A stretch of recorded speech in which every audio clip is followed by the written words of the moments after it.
Qual a sua opinião de padres que têm fortunas e fortunas? De padres que têm mais de 300 mil cabeças de gados. Gado, nós sabemos que é uma coisa para quem é fazendeiro dá lucro. Nós sabemos que muitos padres aí do Brasil mesmo têm muita riqueza e têm fazendas, têm gado, tem avião. Sabemos que é gente de poder. Conquistaram, segundo os relatos, por dom de Deus. Deus deu talento, Deus deu para eles todos os meios, mas só que muitas pessoas não têm essa oportunidade. Agora, sabe o que é o pior? É quando o padre faz voto de pobreza e se envolve com a riqueza. Aqui eu vou falar aqui também aqui do Frei Gil, você vai entender a história do gado e essa confusão do gado. Gado, falo gado, boi, né? Boi que fica confinado, boi que come no coxo, boi que vende, boi que vai para abate, entendeu? Então, vaca leiteira, novilhas, é isso que eu estou falando, de gado. Gado que cria em fazenda e gado confinado. E mais de 300 mil cabeças é muita coisa. O que eu acho estranho é que vamos pegar o caso aqui do padre Robson de Oliveira. Ele fez voto de pobreza e foi um dos grandes padres aí da Igreja Católica, e é. Mas eu imagino, como que o cara faz um voto de pobreza e depois retira o voto de pobreza? Qual que é a intenção? Olha, se você fez um voto de pobreza, ele tem que ser eterno, tem que ser para sempre. Então não pode ser retirado. O padre Robson de Oliveira, ele fez voto de pobreza lá em Trindade.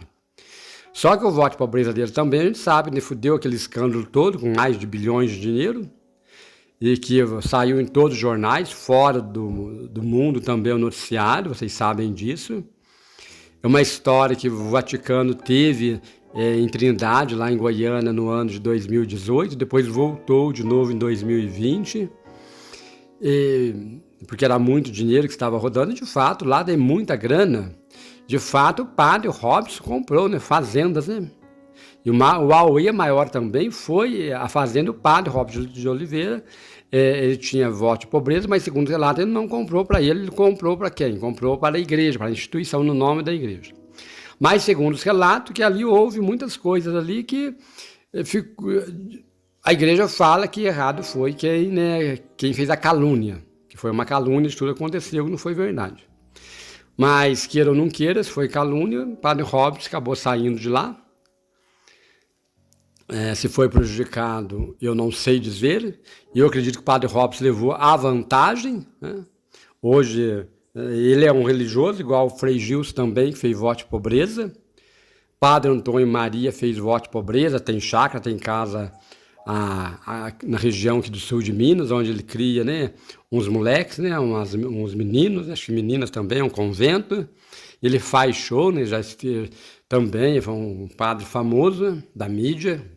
Fez voto de pobreza, para viver na pendenga. Mas aí, padre Fábio de Mello também, né, ele havia feito voto de pobreza quando ele estava na diocese lá de Formigas, né, em Belo Horizonte, havia feito voto de pobreza. Já era, né, o padre Fábio era também uma pessoa já que não tinha bens financeiros, né, mas ainda o cara já não tinha bem financeiro e resolve fazer voto de pobreza. Também não entendo isso, né, cara? Não entendo. A tua família já não tem na onde cair, né? Não tem um lugar nem para cair lá no cemitério. Aí você ainda vai para o seminário e ainda faz voto de pobreza. Para mim, esses caras que fazem voto de pobreza, esses que vão para o seminário e depois retiram o voto de pobreza, para mim é porque usam do voto de pobreza para chamar a atenção, para ter uma garantia de ficar no seminário e ordenar padre. Porque para ser um padre não é para qualquer um, né? Porque passa por uma cruz difícil, então não é fácil. Aí o cara, de repente, faz o voto de pobreza, faz tudo, de repente pede para o bispo, deixa eu fazer uma experiência numa diocese, e vai para um outro lugar, e lá ele pede, depois de 5 anos, ele tem o direito de pedir para retirar o voto de pobreza. Então, aí acaba retirando. E quem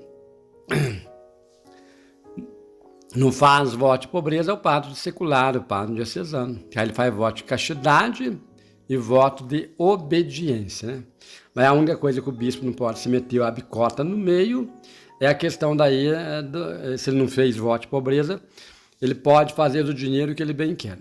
Só que a gente sabe que a maioria dos padres, né, grande parte dos padres, eu acredito em uns 70%, não tem onde morar, né? Que Jesus diz, não tem onde reclinar a cabeça. Poderia ter, mas não pensa no futuro, né? Vai gastando, né? Esse dia um menino perguntou para mim, tu conhece certo padre? Conheço, o padre já. Ele falou, tá morando lá numa casa de abrigo, lá tem um... Você vê como que ele estava. Eu falei, é uma vergonha, um padre diocesano, solteiro, fica de idade, a vida inteira não constrói nem uma casinha e depois fica na dependência de terceiros, né? E o povo fica alegando, né? Que o povo fala mesmo, né? Tá lá, nós que cuida dele, né? Fica esse auí, né? Jesus não ficou na dependência, não. Jesus tinha onde morar, né? Jesus tinha a casa dele. Ele ficou uma temporada com Pedro, mas Jesus, nas viagens dele, tinha até o Judas Iscariote, cuidava da bolsa, né? Do dinheiro que eles recebiam, eles cobravam, né? Não era de graça, né? Paulo Apóstolo também era filho de rico e cobrava para pregar e cobrava para sair. Não é assim, vocês pensam, é voto de pobreza, sei que tem, né? Às vezes o assunto chega até as pessoas distorcidos, né? Para poder ter gente, com Jesus, pobre sempre terei entre vós, né? Então, aí voltando, então o padre Fábio de Mello hoje não tem mais, né, voto de pobreza. O padre Alessandro Campos, né, nunca fez voto de pobreza e está certo ele, né? Porque é um cara verdadeiro. Padre Reginaldo Manzotti, eu não tenho certeza, mas eu creio que ele também fez voto de pobreza por TV Evangelizar, né? Fala que é dele, lá do Paraná, mas não é dele. Então, também, eu acredito que ele fez voto de pobreza, mas não vive na pobreza também, não adianta, né, gente? Pobre é pobre, gente. Pobre é quem não tem o que pôr na panela. Pobre é quem não tem onde morar. Pobre é igual Jesus reuniu o pessoal lá nas multiplicações, lá no alto da montanha, chamou o povo, falou, vocês não têm o que comer, eu vou multiplicar os pães, né? Pegou lá um punhado de pão e um punhadinho de peixe, e multiplicou e deu alimento para todo mundo. E daí eles comeram sentado, porque naquela época eles não tinham nem cadeira para sentar, comiam em pé, não tinha banco, não tinha nada, porque não tinha dinheiro para comprar. Hoje os caras que fazem voto de pobreza não andam nem a cavalo, nem de carroça não anda de avião. Apesar que está caindo tanto avião, né? Caindo muito avião, mas eles andam realmente de avião. No altar da igreja, você pode olhar no altar da igreja, a cadeira não é simples, é a cadeira de rei. A cadeira de um padre presidencial parece cadeira de rei, ou não é? E é mais alta ainda. Isso usava no tempo dos reinados, né, dos reis, né? As vestes dos padres para ser semelhante às vestes de Jesus, que eram as vestes mais simples, né? Naquela época não tinha calça comprida, era uma roupa bem mais simples, né?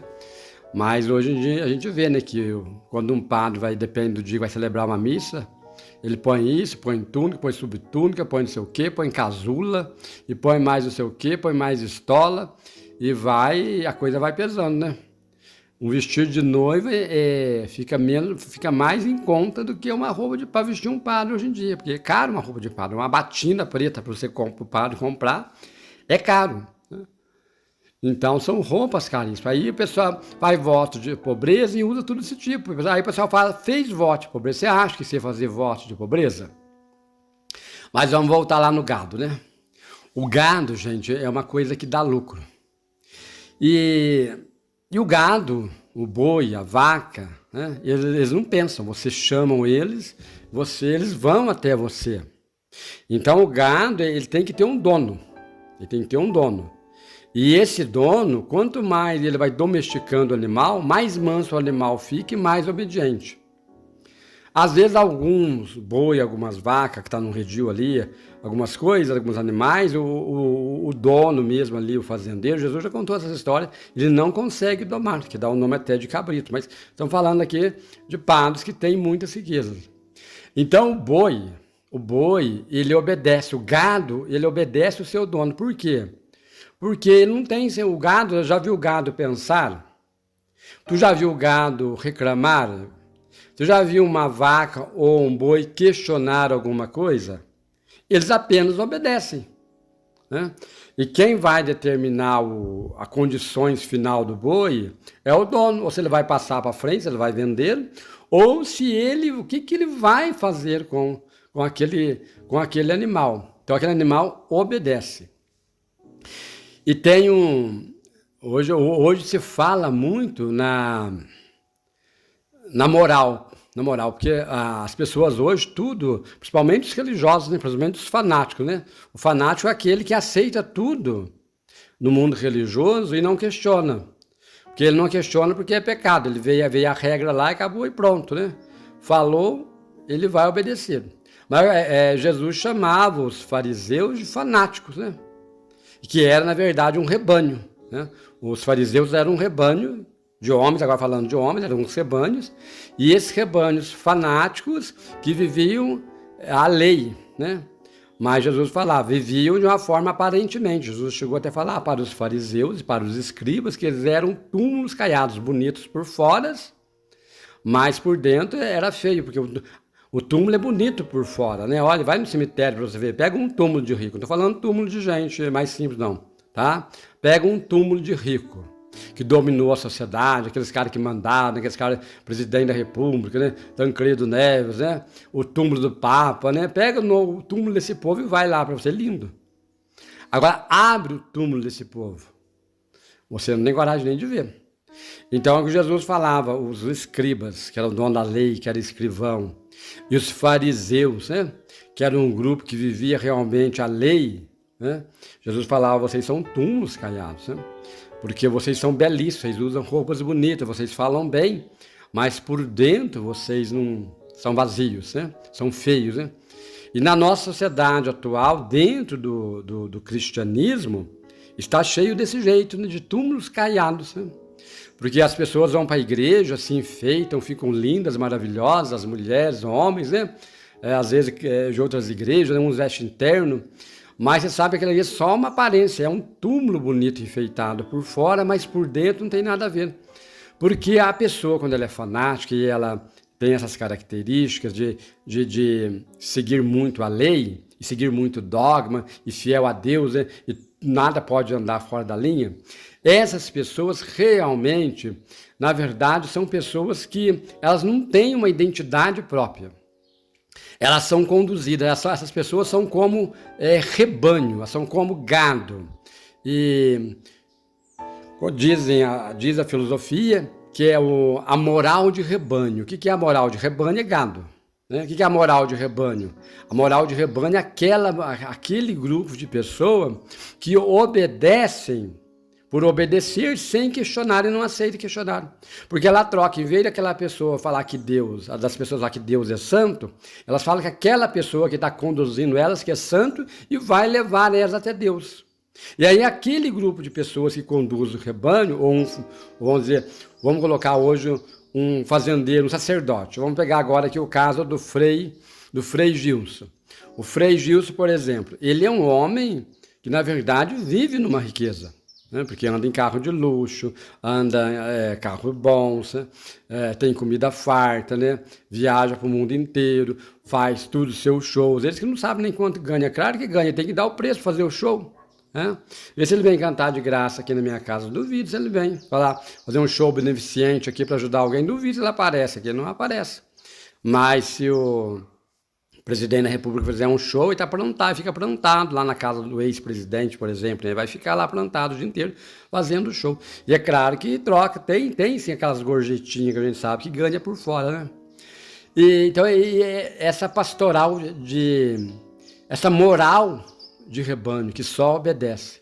E essa moral de rebanho é uma classe que ela é dominada. Né? Elas não aceitam novas ideias, elas não aceitam nova proposta, porque eles são donos da verdade e acreditam que o céu estão garantido para eles. Aí que está uma forma ilusória, né? Porque não, a Bíblia vai dizer para nós que não é as obras que nos salvam, nós somos salvos pelas graças de Deus. As obras, elas ajudam, nós temos que fazer o bem, mas não é só essas nossas obras. E aí tem muita gente aí que são donos de rebanhos. Eu estou me referindo ao Frei Gilson, dos rebanhos, mas eu estou referindo a você. Você que está assistindo esse programa, você pode se encaixar nessa moral de rebanho, nessa moral de gado, né? Por quê? Porque você muitas vezes segue o Frei Gilson aí, né? Sei lá quantos mil seguidores que ele tem, você segue achando que ele é o Deus da terra, que ele é o poderoso, que ele é o dono da verdade. Porque, para começar, eu já disse em um outro programa aí, que o Frei Gilson, se ele fosse tão sincero igual ele quer ser, uma pessoa verdadeira, honesta, ele não ia num campo assistir futebol. É ridículo. Né? Ele não ia assistir futebol pela TV num domingo, num dia de folga inteiro. Isso é o mínimo que a gente fica sabendo, né? Que é contado, a gente não fica sabendo. E outras coisas que a gente não fica sabendo, que o padre tirou está fora da câmera ali, né, da filmagem, ele tem a liberdade dele. Então são essas contradições que Jesus falava, olha, vocês são escribas, vocês são fariseus, vocês são saduceus, vocês são isso, são aquilo, mas vocês, na verdade, vocês são bonitos por fora, né? Eles são pessoas bonitas, falam bem, mas por dentro, se for olhar, há um vazio. Porque as pessoas que são que são fanáticos, né? Que acreditam, que não quer, que diz aparentemente que não concorda com isso, não aceito falar desse assunto, né? Porque eu sou fiel a Deus, essas pessoas que Jesus fala, olha, tome cuidado. E aquele velho ditado, né? A pessoa, quando dá uma muito de santo, você toma cuidado que esse santo, além de ser oco por dentro, é de barro e quebra a qualquer momento. Então, a pastoral de rebanho, que eu digo do Frei Gilson, com mais de 300 mil gado, é esse povo que segue. E esse rebanhão que segue aí é o que vai deixando a instituição dele muito mais poderosa e mais rica, porque faz seus depósitos, faz seu dinheiro. Deixa de ajudar, às vezes, uma pessoa, quando passa na rua, pede uma esmola, não dá uma esmola, né? Deixa de fazer uma caridade para um vizinho que precisa. Hoje em dia a gente sabe que é difícil o vizinho ajudar o outro, né? Deixa de ouvir a palavra ali, de um verdadeiro ali, sacerdote que está pregando mesmo a simplicidade, o voto de pobreza, para ouvir de quem tem fama. É o que Jesus iria falar, ó, são fariseus, são famosos, vestem roupas bonitas, né? E tem tudo. Se você quer um exemplo de padre que fez voto de pobreza, você pega o padre Cícero, né? O padre Pio. E esse padre ficaram afastados do ministério. O padre Pio ficou mais de 20 anos afastado do ministério. O padre lá de Juazeiro do Norte, o padre Jim Cícero, ele ficou pouco tempo no ministério, saiu, a igreja tirou ele. Ele foi o primeiro prefeito de Juazeiro do Norte, que hoje os padres ganham dinheiro às custas dele. Lá, rebanho, né, os bispos vão lá, e tem um monte de rebanho, um monte de gente que vão lá, que eles vão, aí agora eles vão lá e sobem e falam o nome do padre Cícero, Santo Padre Cícero. Mas antes não tinha valor nenhum, porque era um homem que fez voto de pobreza. Era um homem que, enquanto era vivo, realizava milagres, acreditava no poder do milagre. Diferente de hoje. Os padres hoje, eu não ia falar que um padre faz milagre. Ou qual padre que você está andando na rua, você passa perto dele, ele põe a mão em você, você é curado. Você que tem uma enfermidade que o médico não curou. Não tem, eu não conheço. Você conhece, escreve aí. Mas não vem com lorota não, falando em algumas coisas que eu não vou acreditar não, tá? A gente vai achar que vai escrever qualquer coisa, eu vou acreditar. Então, esse gado que o Frei Gilson tem, esse mais de 300 mil pessoas que são cabeça de gado. Esse povo que não pensa, que vão só seguindo e que deixa de viver a vida deles para viver, às vezes, o desejo de um padre, que é aquele que é o fazendeiro, aquele que domina o gado. Porque o gado que fica confinado, ele faz o gosto, ele atende a voz do patrão, né? Ele vai atender a voz dele, a voz daquele pastor. Então é a mesma coisa, o pastor, hoje muitos pastores religiosos faz do povo essa moral, faz essa moral de rebanho. E que é o rebanho? Reúne esse gado, reúne o povão tudo junto, que é chamado de rebanho, e eles vão numa única direção, de obedecer cegamente.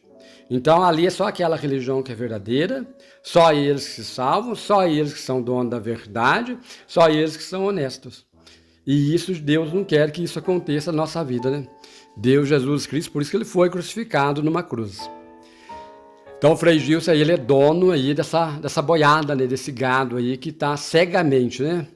Cegamente sendo conduzido por uma pessoa que muitas vezes prega mesmo ali radicalmente, e as pessoas estão achando que aquilo ali está certo. Não. Jesus Cristo ele foi crucificado porque ele fugiu das regras do Antigo Testamento. E durante o tempo que Jesus esteve na terra, não se escreveu nada, ele não escreveu nada, ele não teve nem a ousadia de escrever. E Jesus nem pregava no templo de Jerusalém, pregava nas sinagogas, que foi criada pelos fariseus. A sinagoga foi criada por ideia dos fariseus. Jesus criticava isso também. E os túmulos dos fariseus eram bonitos e Jesus comparava os fariseus, os escribas, os saduceus, também como túmulos bonitos, porque por dentro eram vazios, né? Então, quem segue a boiada de rebanho, que tudo está perfeito, pode ter certeza que se você é um desses rebanhos, você pare e pense. Será que muitos sacerdotes são donos da verdade ou é Deus? Será que Deus quer que você viva só para que você viva só para outro mundo? Então, o que você veio fazer neste mundo? Porque para esses fanáticos, para esse povo aí, para esses rebanhos, eles vivem só para o outro mundo. Mas o Frei Gilson já entrou em contradição, porque come bem, come hambúrguer, come sei que tem tudo quanto é comida boa.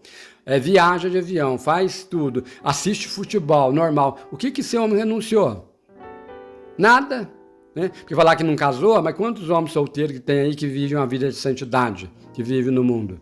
Então, você precisa tomar cuidado com aquelas pessoas que vocês estão apoiando. O pessoal fala, mas apoiaram o Hitler, né? Hitler não sei o que tem, né? Olha, Hitler tinha um grupo dele, mas os religiosos também têm os grupos deles. Então, você precisa pensar mais na tua vida, o que você veio fazer nessa terra. Você veio já para viver só para o mundo? O Frei Gilson que veio viver só para o outro mundo, mas não estou vendo nada disso, você está vivendo totalmente nesse mundo aqui. Por que não vai a pé celebrar? Por que não mora numa barraca? Por que não faz igual muitos padres fez?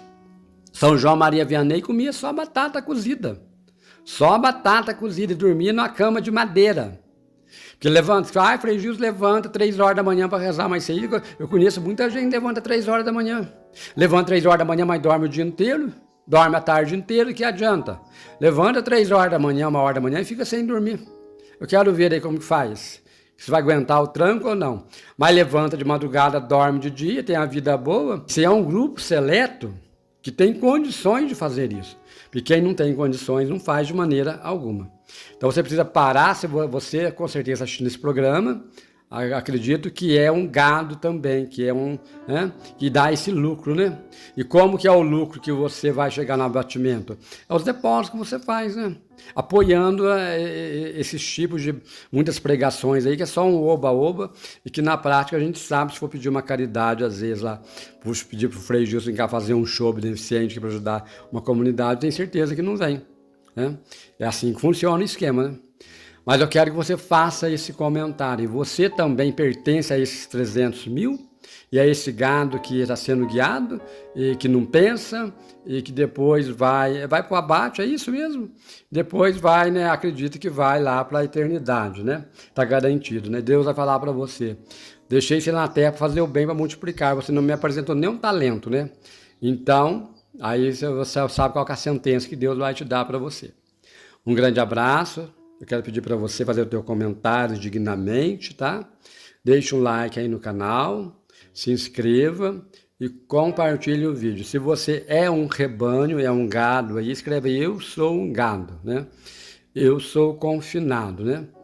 E qual que é a ração? A ração que usa muitas vezes é da palavra, aí, usando a palavra de Deus para fazer esse tipo de ração. Não dá, né? Para acreditar, tem gente que usa dessas malandragens, infelizmente.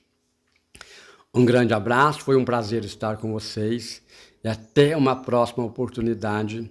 Fica aí os 300 mil cabeças de gado do Frei Gilson. Até mais.